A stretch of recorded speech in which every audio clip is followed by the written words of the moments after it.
Hey, good morning, everybody. This is Robin Ayoub from the Localization Fireside Chat, and welcome to another recording.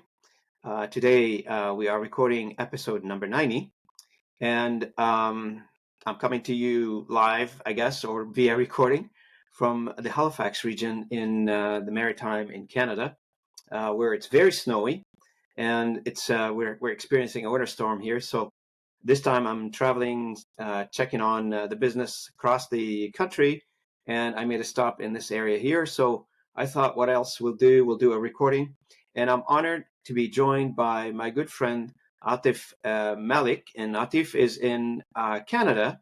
And today's topic, we're going to be talking about AI from the development aspect of AI. We usually on this podcast we talk about AI, how AI is going to impact the translator, which is an important topic. But today we're going to take a different spin, different look at it. We're going to look at it from the various application that AI is impacting, not necessarily from the language perspective, but outside the language industry. Obviously, as many people would know, AI's got millions of application possibilities, and today we are going to be talking about how those application development are an example. See some of those, talk about some of those examples that are out there. Now, Atif Malik is Canada's top 100 AI startup company. He is based in Windsor, and I'll let him introduce himself. Welcome to the channel, Atif. I'm looking forward for this conversation. Go ahead, introduce yourself. Thanks, Robin. Thank you for the great intro. It's always a pleasure speaking to you. My name's Atif. I'm the founder and chief AI officer of Zarori. We're an artificial intelligence startup, recently ranked one of Canada's top 100 AI startups.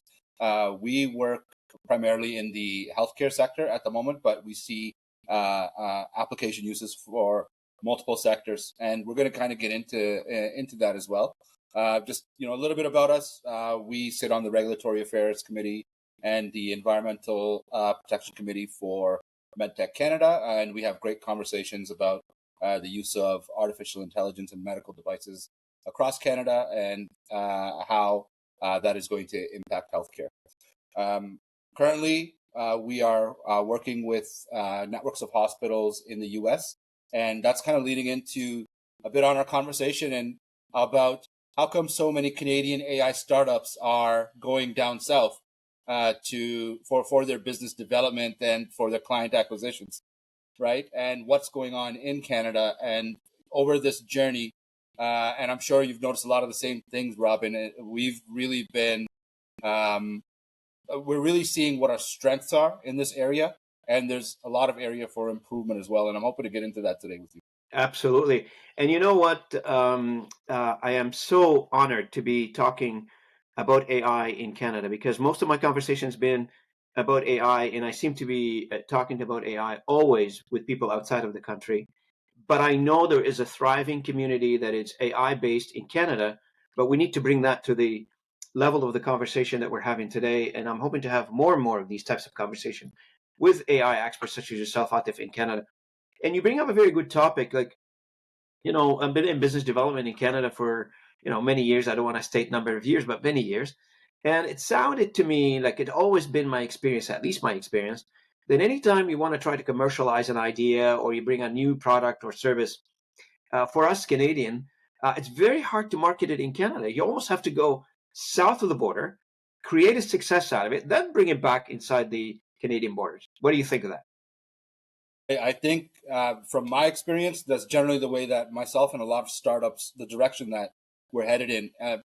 Through this startup journey, I've met with dozens of startups from coast to coast, and they all have the same story. They develop their technology, R&D, and they get the initial support here from local innovation clusters that have been set up, and we've done a really good job of that. We help them test their technology and get to that first stage of commercialization. But when it comes to actually feeding the machine through the revenue it requires to get to the next stage, everyone is aiming down south to the United States, just because the sheer size of the market and I guess you could say the openness to adopting new technology in the U.S. has always been a bit of a they've had an advantage in that area. And we can go for many reasons about, maybe they're more competitive because there's such a mass market and so many people are competing that there's just this. They're less risk adverse when it comes to Can I go trying. on the limb? Can I go on the limb, Atif, here and say the business buyer in Canada is cheap? Can I say that? Well, you know what? It depends. It depends. I'm not going to back that up 100%. I'm going to say, yeah, 50%. We're a little bit. We like to stick our toes in the water before diving in, and Absolutely. Absolutely. With so all due respect to everybody, I'm just joking. Obviously, there's a lot of great Canadian markets here in Canada for many innovations, mhm. and of course, the conversation regarding business development. That's a topic for completely different session. I guess we can talk about it for 2-3 hours. But this particular conversation today, specifically on the medical side of things, medtech, you mentioned Atif earlier. Can you talk a little bit about AI and how AI is evolving, or starting to evolve? I don't know what stage you would put it in the medtech area. So right now, the med tech sector for artificial intelligence or AI in healthcare is a significant area of development in Canada itself. And it is an area that is very strong, I'd like to say, because not only do we have our newly established innovation clusters specifically for artificial intelligence, there's quite a bit of funding going into this area from those sectors, and we're doing a really good job of creating this environment of collaboration between our startups, our academic institutes, and most importantly, our hospitals and medical networks, where they have their own internal technology transfer units, their own. I guess you could call it like imagine a startup incubator within a hospital network that works with other startups to find potential use cases to help them commercialize certain technology that's going to help with things like patient scheduling, help with things like translation for medical notes, help with things like early stage diagnosis for various ailments. That's kind of an area that we're assisting with as well. And what we're seeing is there's just so much innovation that's growing out of this environment that we're coming up with some really interesting products, technologies, use cases. We're solving a lot of problems that we weren't able to solve before with this technology. We have the environment to kind of stage it, but the issue comes up after you stage it and you prove it. Where is the market for a startup or even just an established business to go and actually commercialize it? Now, in healthcare, obviously, like any other industry, there are specific drivers that are driving business decision makers to go down the road of saying, I want to employ artificial intelligence in certain applications. In your opinion, and you haven't been in the industry doing this for a while now, beside cost cutting and the efficiency part that everybody is like taking a convoy down the road of cost cutting right now. So, is there any other drivers before efficiency and cost cutting? Well, it's really depends on what the outcome is, and I think that us as a consultant, it's our job to go out there and understand the client's business, right, and help them visualize what the outcomes could be with the application of this technology. And one of the ways that I kind of go about that is putting artificial intelligence and machine learning into three buckets of overarching problems that it might solve, right? So let's say the first bucket could be, can we apply, is there applications for this technology to boost personal productivity for staff, right? Let's make our staff more efficient so that we can increase our capacity and reduce cost. Kind of like what you were talking about. That's like the general, that's the general area that a lot of people are targeting because that's the lowest thing. The second is a bucket for artificial intelligence, where you start getting into more complex machine learning models. Is process optimization. So when we look at process optimization, is there a process that we can automate and do faster to be able to deliver a service or for various use cases that might it might apply to. I'll give you an example. I was actually just talking to a company in construction, and they're looking at ways to improve processes on quality control using drone technology. So how can we take drone technology, stack that with AI-driven vision systems that's trained on using those systems to detect certain issues on a job site, let's say, right? And I know it's we can have a whole different session about that, but this is more related to how do we improve certain processes, right? And then I think the third is how do we use this to improve? Services? So we're looking at the internal part of it with the first two buckets, and the third bucket really is how do we use this technology to improve our services? And it's really a business exercise at the end of the day. Like, what are our services? What are we delivering? And when you go through this process with a client, they end up reevaluating or reminding themselves of what it is that we do and how can we do it better. So when you're looking at the business side of it, how do we improve our sales? How do we improve our marketing? How do we improve customer satisfaction and retention? Things like that. So those are the three main buckets that when you are a consultant in this field, that you kind of help the client understand where the applications will be and you map it out. Yeah. Right. And then you kind of just reverse it from back there. What do we need to do to implement the ideas we discussed in each of these buckets? So absolutely. So what I'm hearing is you've got three specific. You're seeing three specific drivers. One is improve efficiency, enhance process, and also improve the outcome in some cases. That's the last bucket that you talked about, correct? Yeah. Yes, and So it could be something that is that you build custom. It could be something off of the shelf. It really depends on what the issue is.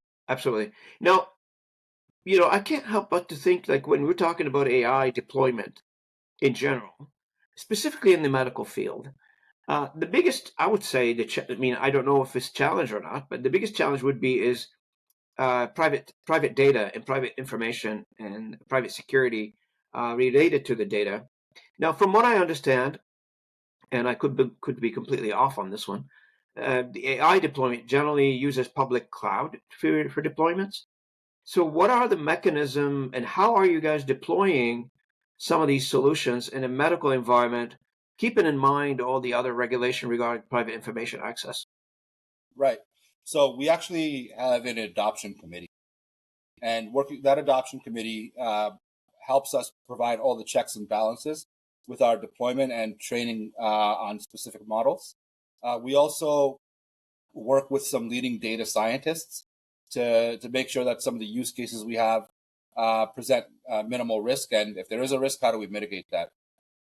So the working with the adoption committees, you want to make sure that you have people who are experts in risk management, in information technology, and sometimes even in legal, to make sure that the data you're accessing does not, or the way you're accessing the data, does not breach any compliance requirements. So once that is mapped out as part of your strategy, you then want to create pilots in low risk scenarios where what we like to do, especially because we're a startup, we like to work behind our clients' firewalls, right? We don't want to move data to outside of or to a different cloud, right? Or off of their network. This really helps protect us, and it helps protect them as well. So we make sure that the appropriate consents are also given or are also received when we are using data to train some of these models. So getting the consent that we're going to be using this data to train specific models, and then also what happens when it comes to the model's life cycle, right? So you're training a specific model, but what happens when you have to update it or retire it? You have to go through that consent process again for the new model, or can you take your lessons learned from the existing model to create an even newer and better one? And these are all things that come up, and this is we don't have a perfect answer for anything. Yeah. So what we try to do is minimize risk, because this field is so cutting edge that we're discovering a lot of things as we go.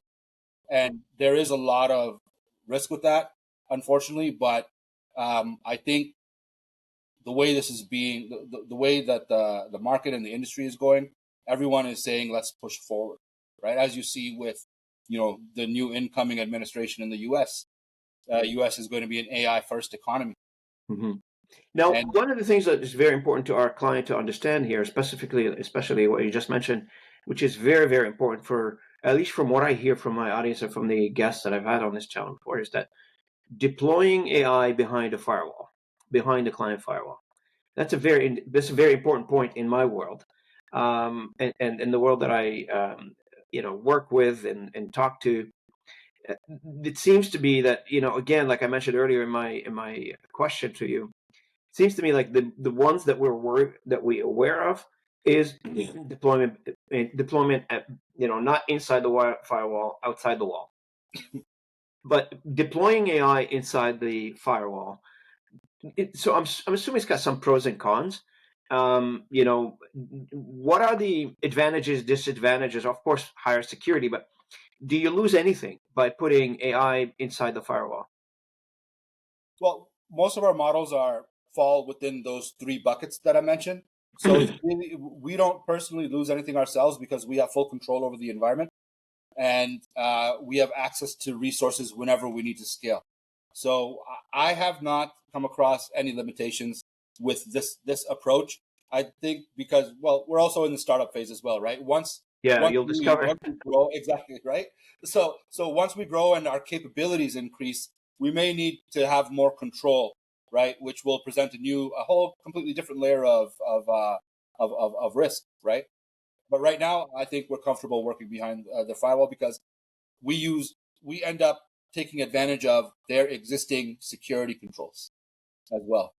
Is the assumption that if you go behind the firewall, if you deploy behind the firewall, your training capabilities diminish? Is that correct assumption? You know what? I don't think I can answer that intelligently. Just being honest, from our experience, I have not reached that or come across that limitation myself, because the models, you can take some existing models, or you can develop custom models in Python, and if you're developing them custom and deploying them behind the firewall, I I which we've done, I haven't come across limitations in that. But maybe, somebody with you could enlighten me and the audience on some of your experience with this. So one of the things that, let's say we're doing a model for, human resources at a hospital, right? Right. And you've developed the model and you've trained it on their internal content. So you've dissected the internal content and you ran it through, and now the model is learning from what hasn't happened in the past, and it's going to learn from what's going to happen in the future. But that particular model now cannot really see outside of the firewall because you already have it in a contained environment inside the firewall. So if there are anything needed from outside, let's say specific pieces of data, research documents, whatever they are, happen to be, I need a window to the outside, and I need that to be taught to the model. Well, that diminishes now. That goes away because you're already in a very contained environment. I only understand company A policies. Maybe that's all you need for that particular application. I don't know, but needs changes over time, I'm assuming. Today, we're content with it being contained. Obviously, we're all learning the technology here in terms of how do we deploy it and where we deploy it and the constraints, etc. So today, we're happy with its limited deployment within a unique department. But as the technology evolves and we start needing more windows and doors to be open to the outside, I guess that would come later, I'm assuming. That's an issue that we haven't come across yet, but I could definitely see that being a limitation as internal processes change all the time, right? And you may need access to different data for training purposes. So it would be more of an overhaul process when you're sitting behind the firewall in that case, definitely. So Atif, let's move a little bit down to the technical side of things. Now, when let's walk us through, what is needed. What do you do in your case to develop a model if the model doesn't exist, or if the model exists and you want to customize it? Is this like typical programming, or is there something special for that? So again, we look at solutions that can that are existing, or if there is a need for something more custom, we will develop in Python, and we again use the existing infrastructure to deploy and manage the model. So we focus a little bit more on the process side of things. So understanding what the strategy, what the outcome is, which bucket of AI does the outcome fall in, and working with the internal teams to understand their workflows. Right?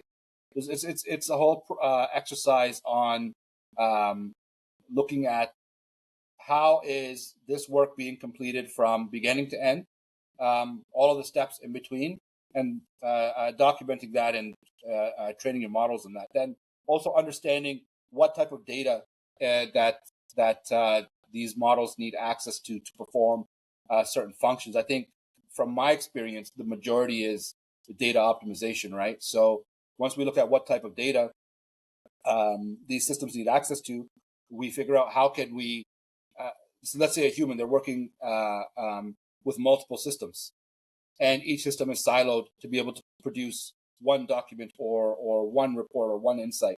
A model won't work like that. You need it to have access to the data in real time from a single source. So now you have to go back and look at those source data. How can you take that data and put it into a single source for the model to run optimally to perform those workflows that you are training it on? And there's various different tools that can help you with this, right?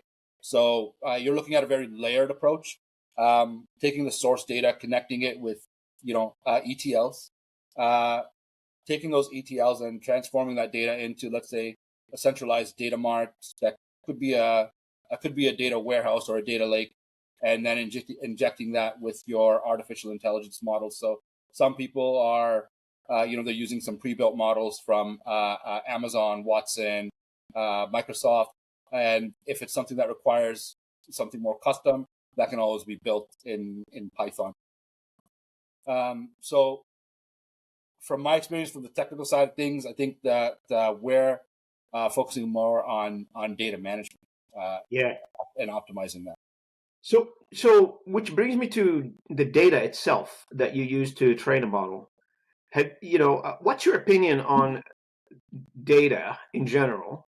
And do you have enough? Is it good quality? Do you need to sanitize it?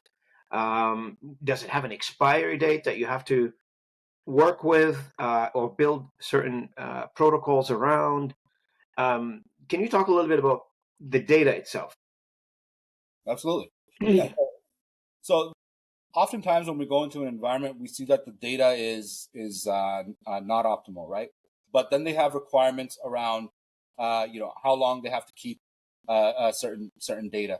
So keeping all of that in mind, we have to look at storage requirements, for example, right?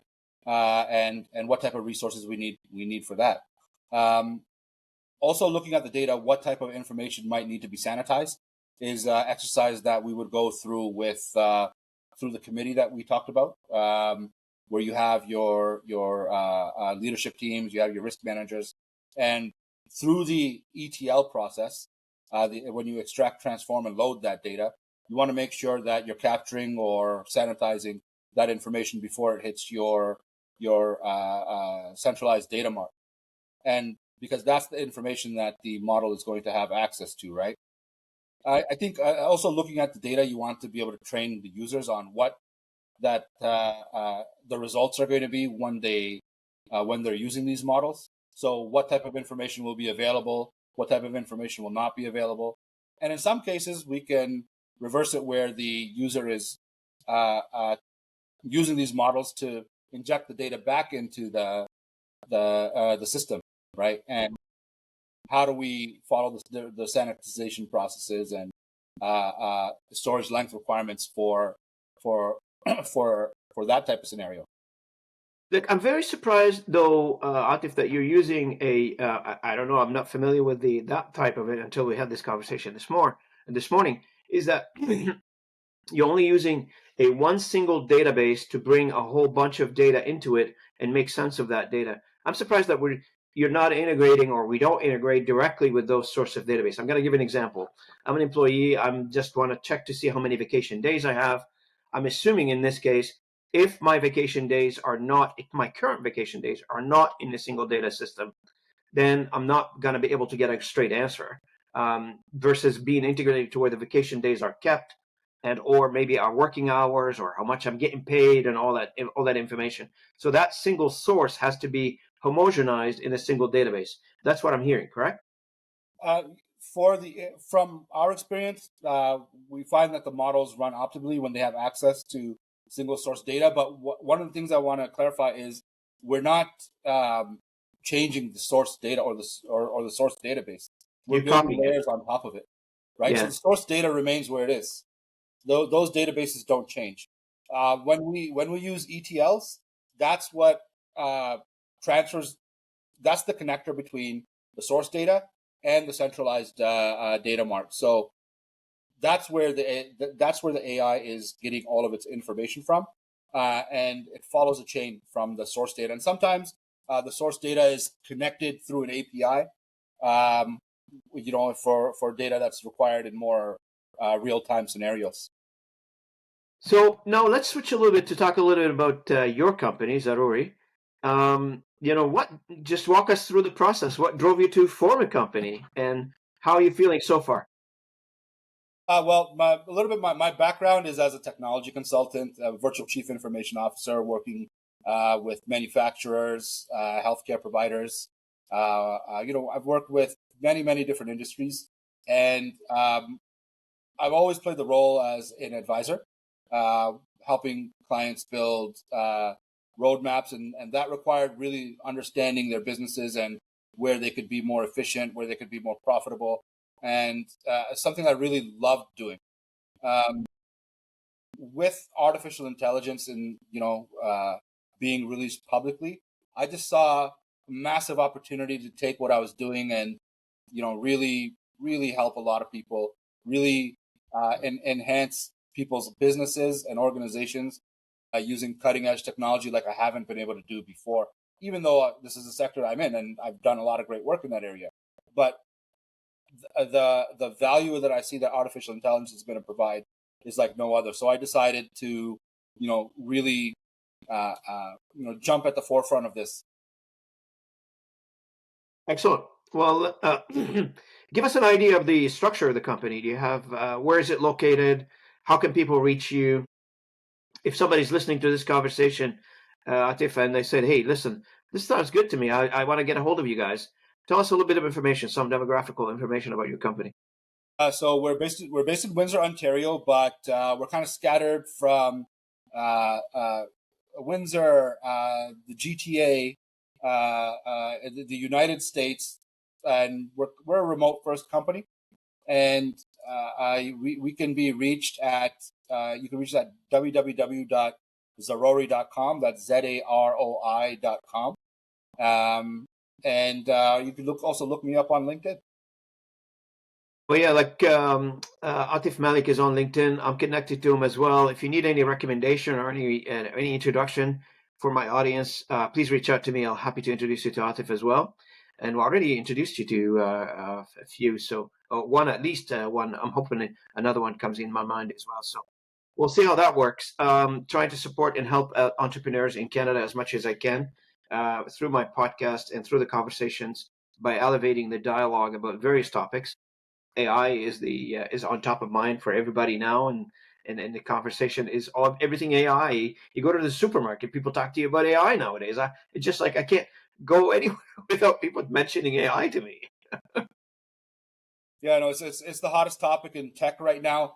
Before this, the hottest topic was cybersecurity, or it still is cybersecurity. But now you introduce artificial intelligence, and it elevates both conversations. It's an area that is producing a new field altogether. What I want to clarify that artificial intelligence is not information technology. It's something it's something completely different. It's a field all in itself, and it's new. So I want to encourage, members of the audience, like, don't be afraid to go out there and experiment, but also understand what some of the risks are. Talk to people like Robin, talk to people who have some experience in this area to understand, how you should kind of go about the adoption process. Well, 100%. I mean, one of the things that I talk about in quite a bit, and some of the services that the company I work for we offer, is the data cleansing part, is the data structuring and the data collection, natural language processing. All that aspect of how do you run an AI application or develop an AI process. There's the development piece, and there is the support layer, if you will, on top of the development piece. This is a company like the company I work for, Linebridge, where we come in, and we're quite successful at it. It's quite globally, it's quite demanding. Everybody is hungry for data, but everybody wants good data. Not every data is good data. The data that you're training your engines, I'm sure Atif can attest to that. If you have garbage in, garbage out, you're going to end up with bad processes or bad applications. Exactly. Data is the lifeblood of artificial intelligence. Correct. So what's next for you, Atif? I know you're developing the U.S. market. So how's that going? Where are you thinking of taking the business next? So we are developing the U.S. market, and we're looking at expanding on areas where we can expand that. We've carved a niche for ourselves in healthcare, but not by design. It just happened to be that we started working in this area, and just there were so many opportunities to solve problems and challenges to address that we went full steam ahead and started addressing those challenges. And we saw that as an area of that we can concentrate our efforts with the most return as well.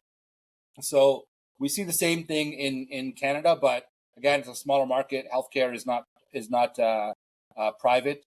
We definitely will be looking at expanding our footprint into other markets. We see a lot of opportunity in manufacturing, agriculture, construction, and quite a bit of different areas. We're just wrapping up our first year. We had a good year for a startup to be profitable in its first year. We're very grateful and thankful for that. Our team is growing. Our team is expanding. We're adding on new capabilities, working more closely with data scientists and some of the technology clusters that we had mentioned. We're looking. The name of the game for us for next year is collaborate. Working with organizations at every stage of their AI adoption process, whether it's a collaboration to work with them to bring something to market in a partnership, or it's a collaboration between service provider and client. We're just looking to meet new people and find out what's going on, because every day I'm seeing it's an innovation that it's exceeded everything I've seen in the last 5 to 10 years. Just the innovation that I've just seen in the last couple of years in this field, and that's only going to compound. So it's a bit of a race for us right now to stay ahead and make sure that we align ourselves with the people who are in this space. So looking at that, we're also looking at because we've made some really good progress with the U.S. healthcare system. We're looking at other areas that are going to be that are based on that system. So MENA areas, Middle East, North Africa, organizations in those areas are areas of interest. We're working with the Trade Commissioner right now to help us make some meaningful connections and introductions, and maybe attend some trade shows in those areas and tell a little bit about our story that we meet there. And again, meeting people like you, Robin, who's very seasoned and experienced and just a well of knowledge in this field. So that when opportunities come across and I need your help, or we can partner up on something, then absolutely, that's the idea. Collaboration, right? Collaboration is the name of the game. So I've got to ask. Like, I'm looking at your picture here with Doug Ford. Tell me a little bit about government involvement in this industry, and is there any? And how is that working out? Well, given that Canada's nature of a strong government presence in everything that we do, artificial intelligence is no different. And the government of Canada has done an incredible job, I would say, of having artificial intelligence startup like myself and the academic sector collaborate, they've made it so that startups like me can easily bridge those communication gaps where I wouldn't have been able to meet organizations like how I have been without some of the programs that they've had in place. So we started off by investing $2.4 billion in three major innovation clusters, three major think tanks, I like to call them. So there's AMI in Western Canada, out of Edmonton. We have Vector AI over here in Ontario, and we have the Mila Institute in Quebec. And they kind of, all of them took from that pool of $2.4 billion that was our initial investment in artificial intelligence. And they used that to develop teams of data scientists, business experts, and so on, who work with startups like myself to help introduce them to these technology clusters, work with other AI startups with the goal of boosting our artificial intelligence sector. And from some of the initial progress, the research on the progress that's been made through this initiative, I guess the position that we're in as a country is that we are leading in terms of our startup and academic and R&D sectors. We're not leading in terms of being an AI economy. So this presents an opportunity, right? But it also presents a risk. The opportunity is that we're going to see a lot of innovation coming out of Canada because of the way that this has been structured, and startups like myself working with professionals in R&D, working with the academic sector, which I'm going to get into what we're doing over there as well, and then helping bring that technology to market to solve real world problems. Now the risk is that we're a little bit slower, or a lot slower, I would say, on the adoption process as a Canadian market. So organizations like myself are going to look at other markets. So all of that investment that has been made in the sector can easily be lost at the same time. And through my conversations with other startups, everyone is gone through the same system that I have to be able to get to the startup stage that they're at, to varying degrees, but they're all focusing their business development efforts down south. It'd be great if I, maybe through this dialogue that we're having now, or maybe through you down the road, is to have a conversation with those clusters directly on this podcast. I'd love to bring them online and try to elevate the conversation in that collaboration theme that we're talking about today, with Vector, with the Quebec cluster, and the Western cluster as well. There's not much conversation going on in the circles, at least that I and I feel like I'm very well connected about what's going on in Canada. I'd love nothing but to, as a Canadian, to give that a little bit more light. Yeah, no, but definitely, I can reach out, and we can get some conversations going directly from them. I think that they would really appreciate the visibility as well, because the more that we can get the message out on the state we're in, and coming directly from them, I think it will just help our industry in general. The more we can spread that message. And I also just want to add that we've done a really great job of incentivizing AI adoption through various grants from these institutes as well. So there's a lot of public and private grants that people have access to adopt AI. I do want to take a moment to send a message to some of you industry folks out there that it's very low risk to get into this right now, and there's an opportunity here.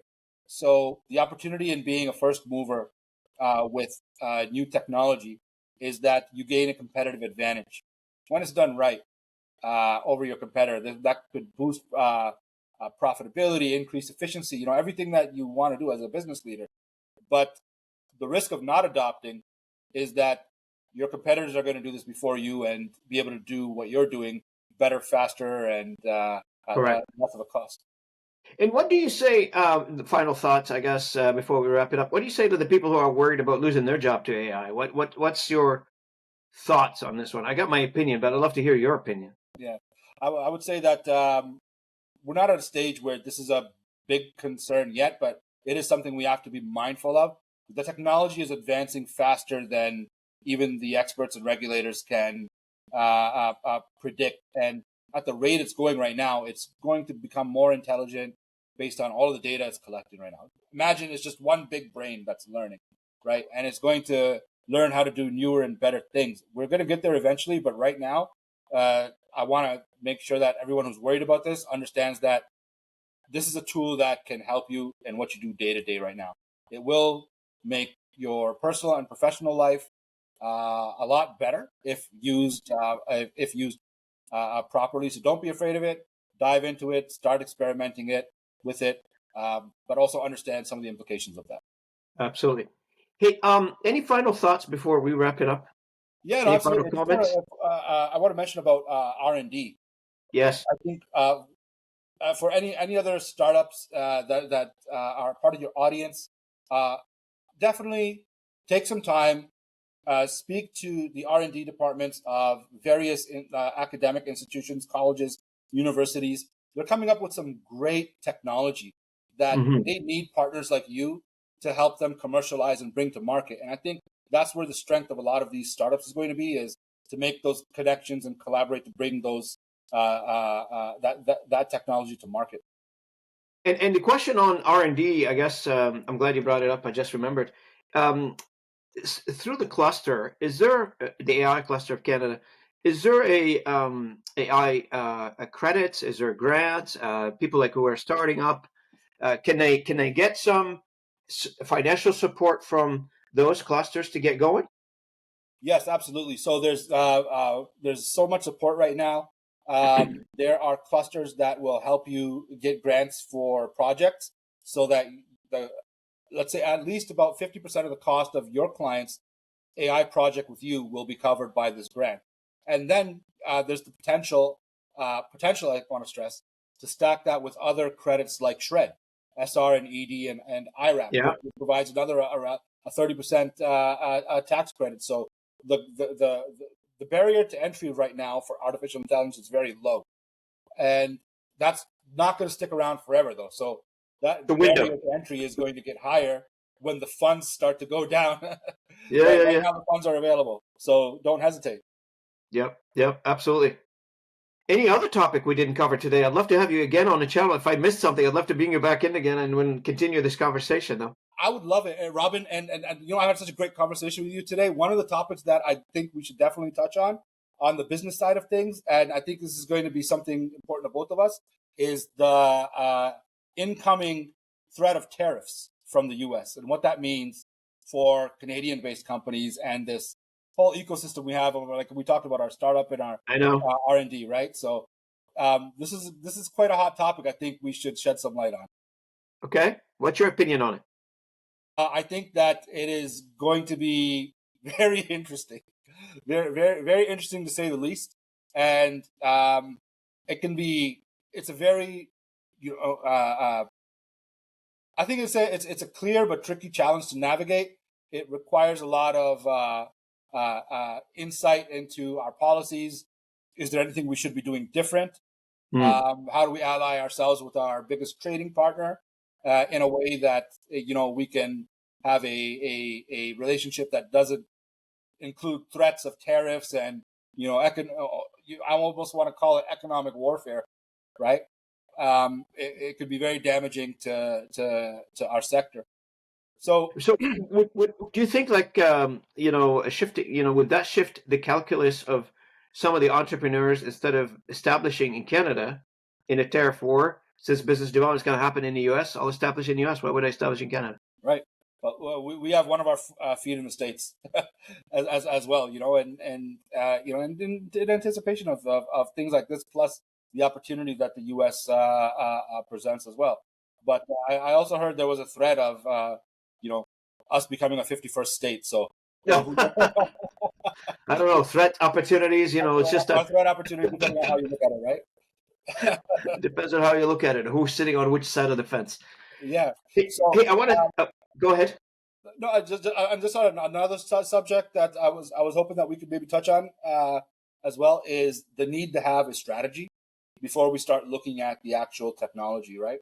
I just completed training from the Public Policy Forum and the Mila Institute on developing AI policy and addressing, creating a framework for these organizations to have for when they're looking at adopting the AI process. I think that's a very valuable tool that a lot of your audience could use to help them with their own AI adoption process. What are you trying to do, and what are you trying to achieve, and how can AI help you? Basically, Right. What are roadmap the it, opportunities? roadmap it. Yeah, Yeah, roadmap. Yeah. yeah. Well, great. And I would love, I'm sure we missed a few other topics. 45 minutes is never enough for such an interesting topic that I talk about, and we talk about. You live it, actually. I talk about it every day, but you're living it and breathing it on a daily basis, Atif. I want to thank you so much for joining me. I really appreciate your time today. And for our audience, I hope you enjoyed the conversation. Atif, any last comments before we stop the recording?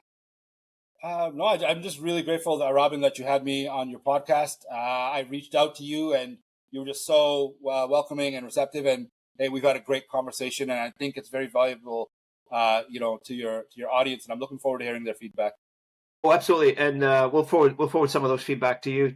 Generally, our audience reacts positively to AI conversation, and and this is one of those conversation that we're having today that everybody was hoping to listen to, especially if you are in the thinking phase of becoming an AI entrepreneur. I hope you use this particular dialogue we had today as a helpful a little bit to push you in that right direction. And if you are interested in continuing that conversation either with myself or Atif, please reach out to us. Everybody knows where I am on LinkedIn, on social media, and Atif is also available on LinkedIn. And I'll also include his website in the description of this particular podcast on my channels. And I wish for everybody a great Friday afternoon. And I also wish from everybody, if you don't mind liking, subscribing, sharing the comment on your social media, you'll do me a great favor. And I want to mention also one thing that I'm really proud of, that we're in the number top 10 podcast platforms in the language industry that we're in right now. That's where I work. That's where I belong to, and it's a thriving and growing podcast that I've launched personally since March 2023. Young, and we're still puddling along.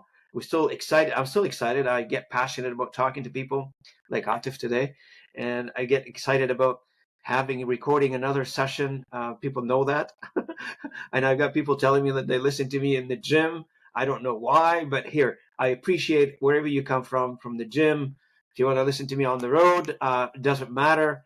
I really appreciate you listening in and talking to us, exchanging ideas through social media. Atif, thanks a million for coming online. Pleasure's all mine, Robin. It was an honor to be here. Thanks, everybody, and I'll see you at the next episode. Thanks so much for listening in. Thank you.